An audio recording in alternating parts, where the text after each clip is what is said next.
Hi everyone ನಮಸ್ಕಾರ ಸ್ನೇಹಿತರೆ, ನೀವು ನೋಡ್ತಿದ್ದೀರಾ student solution YouTube channel. Computer science engineering ಸೀಟ್ಗಳಿಗೆ ಮಿತಿ ಏರ್ತಾ ಇದ್ದಾರಂತೆ. CSCಗೆ ಭಿಕ್ಷಾಕು ಇಂಜಿನಿಯರಿಂಗ್ಗೆ ಡಿಮ್ಯಾಂಡ್ ಕುಸಿತ ಆಗಿದೆ, ಇನ್ನು ಕೆಲಸ ಸಿಗ್ತಾ ಇಲ್ಲ. ಆ ನಿಟ್ಟಿನಲ್ಲಿ CSಗೆ ಲಿಮಿಟ್ ಕೂಡ ಹಾಕಬೇಕು ಅಂತ ಹೇಳಿದ್ದಾರೆ. ಇಂಜಿನಿಯರಿಂಗ್ಗೆ ಬೇಡಿಕೆ ಕೂಡ ಕುಸಿತ ಆಗಿದೆ. ಹೆಚ್ಚು ಜನ ಇಂಜಿನಿಯರಿಂಗ್ಗೆ ಒಲವು ತೋರಿಸ್ತಾ ಇಲ್ಲ. ಇಂಜಿನಿಯರಿಂಗ್ ಮಾಡಿದ್ರೆ ಕೆಲಸ ಸಿಗ್ತಾ ಇಲ್ಲ. ಆ ನಿಟ್ಟಿನಲ್ಲಿ ಖಾಸಗಿ ಕಾಲೇಜಲ್ಲಿ ಮನಸ್ಸು ಹೆಚ್ಚು ಸೀಟ್ಗಳು ಕೂಡ ಇರ್ತವೆ. ಆ ನಿಟ್ಟಿನಲ್ಲಿ ಹೊಸ ಲಿಮಿಟ್ ಕೂಡ ಆಗ್ತಾ ಇದ್ದಾರೆ ಅಂತ. ಏನಂದ್ರೆ ಕಂಪ್ಯೂಟರ್ ಸೈನ್ಸ್ಗೆ ಲಿಮಿಟ್ ಇರುತ್ತಂತೆ. ಎಲ್ಲಾ ಖಾಸಗಿ ಶಾಲೆಗಳಲ್ಲಿ, ಸರ್ಕಾರಿ ಶಾಲೆಗಳಲ್ಲಿ ನೀವು ಕಂಪ್ಯೂಟರ್ ಸೈನ್ಸ್ಗೆ ಲಿಮಿಟ್ ಆಗ್ತಾರಂತೆ. ರಾಜ್ಯದಲ್ಲಿ ಎಲ್ಲ ಖಾಸಗಿ ಸರ್ಕಾರಿ ಇಂಜಿನಿಯರಿಂಗ್ ಕಾಲೇಜುಗಳಲ್ಲಿ ಒಟ್ಟು 1.5 ಲಕ್ಷ ಇಂಜಿನಿಯರಿಂಗ್ ಸೀಟ್ಗಳು ಕೂಡ ಇದಾವೆ. ಈ ಪೈಕಿ 90,000 ಕಂಪ್ಯೂಟರ್ ಸೈನ್ಸ್ ಅಂಡ್ ಅದರ ರಿಲೇಟೆಡ್ ಕಂಪ್ಯೂಟರ್ ಸೈನ್ಸ್ ಆಗಿರ್ಬೋದು, AML ಆಗಿರ್ಬೋದು, ಇನ್ಫಾರ್ಮೇಶನ್ ಸೈನ್ಸ್ ಆಗಿರ್ಬೋದು, ಅದರ ರಿಲೇಟೆಡ್ ಕೋರ್ಸಸ್ಗಳೇ ಇರೋ ಕಾರಣ ಸಾಕಷ್ಟು ಸಮಸ್ಯೆ ಕೂಡ ಆಗ್ತಾ ಇದೆ. ಲೈಕ್ ಇನ್ನುಳಿದ 54,000 ಸೀಟ್ಗಳಲ್ಲಿ ಮೂಲ ಇಂಜಿನಿಯರಿಂಗ್ ಕೋರ್ಸ್ಗಳು, ಲೈಕ್ ಮೂಲ ಅಂದ್ರೆ ಸಿವಿಲ್, ಮೆಕ್ಕು ಅವೆಲ್ಲ ಇದಾವೆ. 2025 ಸಾಲಿನಲ್ಲಿ ಅಡ್ಮಿಷನ್ ಆಗದೆ ಇರೋದು, ಅಂದ್ರೆ ಲಾಸ್ಟ್ ಇಯರ್ ಅಡ್ಮಿಷನ್ ಆಗದೆ ಇರೋದು 15,000ಕ್ಕೂ ಹೆಚ್ಚು ಸೀಟ್ಗಳು ಇದಾವೆ.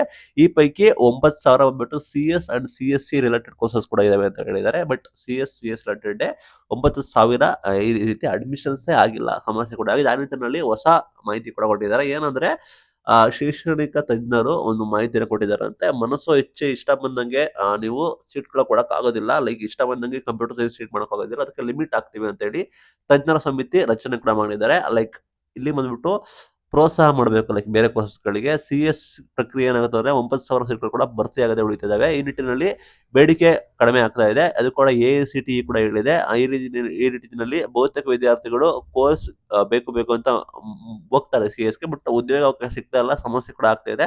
ಇದಕ್ಕೋಸ್ಕರ ಪ್ರವೇಶ ಕಡಿಮೆ ಆಗ್ತಿರುವ civil, mechanical, electrical, electronic and ಕಮ್ಯುನಿಕೇಶನ್ಗೆ ಉತ್ತೇಜನ ನೀಡಬೇಕು ಅಂತ ಕೂಡ ಮಾಹಿತಿ ಕೊಟ್ಟಿದ್ದಾರೆ. ಅದ್ರ ಪ್ರಕಾರ ENC ಅದೇ ಬೆಟರ್ ಸಿವಿಲ್.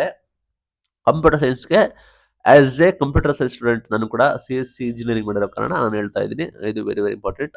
ತಿಂಗಳಲ್ಲಿ ವರದಿ ಕೂಡ ಬರುತ್ತಂತೆ. ಇಂಡಿಯನ್ ಇನ್ಸ್ಟಿಟ್ಯೂಟ್ ಆಫ್ ಇನ್ಫಾರ್ಮೇಶನ್ ಟೆಕ್ನಾಲಜಿಯಲ್ಲಿ ಒಂದು ಡೈರೆಕ್ಟರ್ ಅವರು ಸಮಿತಿ ಮಾಡಿದ್ದಾರೆ. ಆ ಸಮಿತಿಯಲ್ಲಿ ಒಂದು ತೀರ್ಮಾನ ಕೈಗೊಳ್ಳುತ್ತಾರೆ. ತೆಲಂಗಾಣ ಮಾದರಿ ಮಾಡ್ತಾರಂತೆ. ಲೈಕ್ ಏನಂದ್ರೆ ತೆಲಂಗಾಣದಲ್ಲಿ ಲೈಕ್ ಏನಂದ್ರೆ ಕಂಪ್ಯೂಟರ್ ಕೋರ್ಸ್ಗಳಿಗೆ ಪ್ರತಿ ವರ್ಷ ಇಂತಿಷ್ಟು ಸೀಟ್ಗಳು ಮಾತ್ರ ಪ್ರವೇಶಕ್ಕೆ ಅನುಮತಿ ನೀಡ್ತಾ ಇರೋದು ಹೇಳಿದ್ದಾರೆ. ಅದರ ವಿರುದ್ಧ ಕೂಡ ಮಾಹಿತಿ ಕೊಟ್ಟಿದ್ದಾರೆ. ಯಾಕಂದ್ರೆ AICTE ಕೂಡ ಕ್ರಮದ ಬಗ್ಗೆ ಮಾಹಿತಿ ಕೊಟ್ಟಿದ್ದಾರೆ. ಇದನ್ನು ಅಸಮಾಧಾನ ವ್ಯಕ್ತಪಡಿಸಿದ್ದಾರೆ ಅಂತ ಮೊನ್ನೆ ಸಚಿವರು. ಏನಂದ್ರೆ ಇದರಿಂದ ಉದ್ಯೋಗ ಸಮಸ್ಯೆ ಮತ್ತೆ ಮೂಲ ಕೋರ್ಸ್ಗಳಿಗೆ ಅಡ್ಮಿಷನ್ಸ್ ಕೂಡ ಆಗೋದಿಲ್ಲ ಅಂತ ಹೇಳ್ತಾ ಇದ್ದಾರೆ. ಬಟ್ AICTE ಬಂದ್ಬಿಟ್ಟು ಅನುಮೋದನೆ ಕೊಡುತ್ತೆ ಲೈಕ್ ಕಂಪ್ಯೂಟರ್ ಸೈನ್ಸ್ ಕೋರ್ಸಸ್ಗಳಿಗೆ.